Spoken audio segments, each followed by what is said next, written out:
जय मसी तपाईहरु सबैजनालाई। र आज मन्डे है, मन्डे चाहिँ म चाहिँ सधैँ बिजी हुन्छु। यस्तै मेरो 12-1 बज्छ है कामहरु सक्दा। र आज चाहिँ 12:30 भएछ र सबै काम सकेर फ्रेश भएर बसिरहेको छु। र काम गर्दाखेरि के सोच्दै थिएँ भन्दाखेरि चाहिँ हामी परदेशको जग्गामा छ है।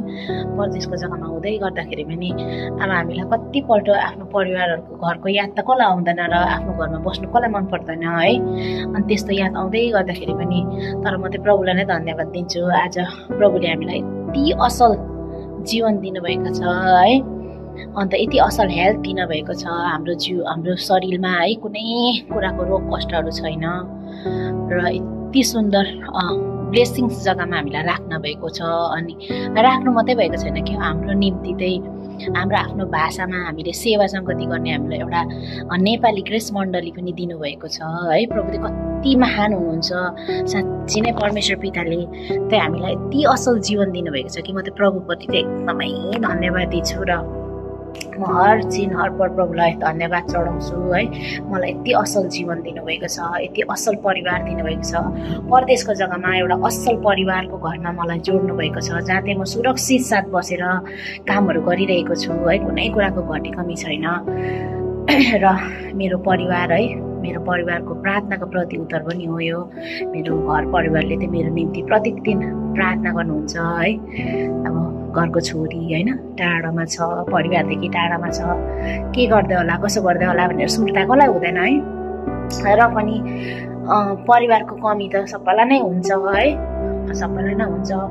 प्रत्येक दिन याद आउँछ। तर पनि प्रभुलाई चाहिँ म त एकदम धन्यवाद दिन्छु, किनभने आज प्रभुले हामीलाई यति असल जीवन दिनुभएको छ। आँखाको देशमा है, आँखाको जग्गामा बसेर पनि हामीले कामहरु गरेर हामी खुसी छौँ क्या। खुसी छ, हामीले जे भन्ने त्यही कुराहरु गर्न पाइरहेको छ, खानु पाइरहेको छ, घुम्नु पाइरहेको छ है।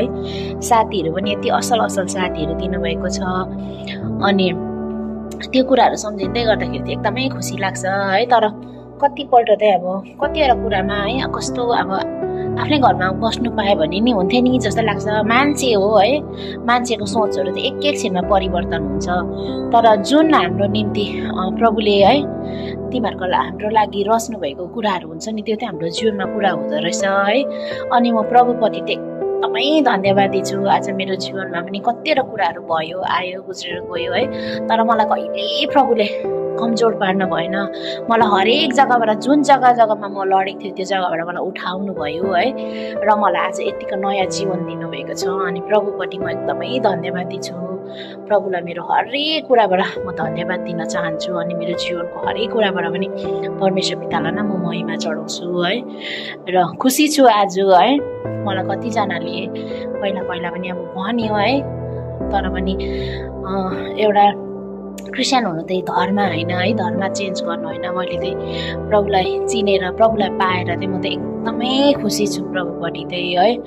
अनि मैले हो मेरो विगतको दिनहरु पनि मेरो एकदम राम्रै थियो, खाइरहेको थियो, घुमिरहेको थियो, कुनै कुराको घटी कमी चाहिँ भएको थिएन। तर त्यो जग्गाहरुमा चाहिँ मलाई हुन्छ नि जुन प्रकारको अहिलेको शान्ति छ नि, मलाई त्यस्तो चाहिँ थिएन। मैले जानेको थिइनँ है। त्यति बेला मनहरु कठोर खालकेहरु हुन्थ्यो, याद भन्ने हुन्थ्यो हैन।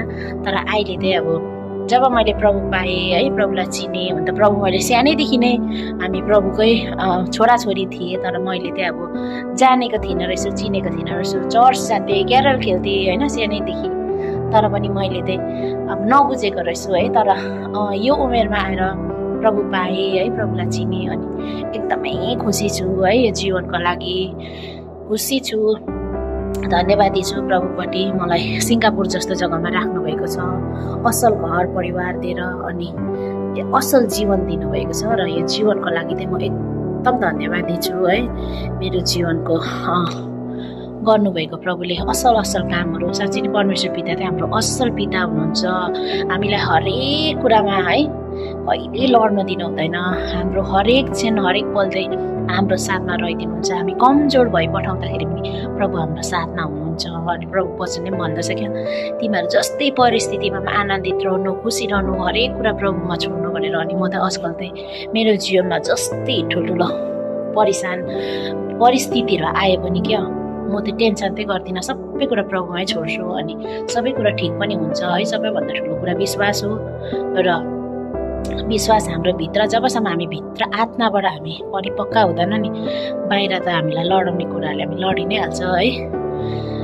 त्यस्तो हो। अनि मेरो जीवनदेखि चाहिँ म एकदम खुसी छु, प्रभु पाएर म खुसी छु र मेरो घर परिवारले पनि सबैले नै हुन त प्रभु पाइसकेको छ है। मेरो आमा आपाले चाहिँ प्रभु हुनुभएको छैन, उहाँहरूको लागि मैले प्रार्थना गरिरहेको छु है।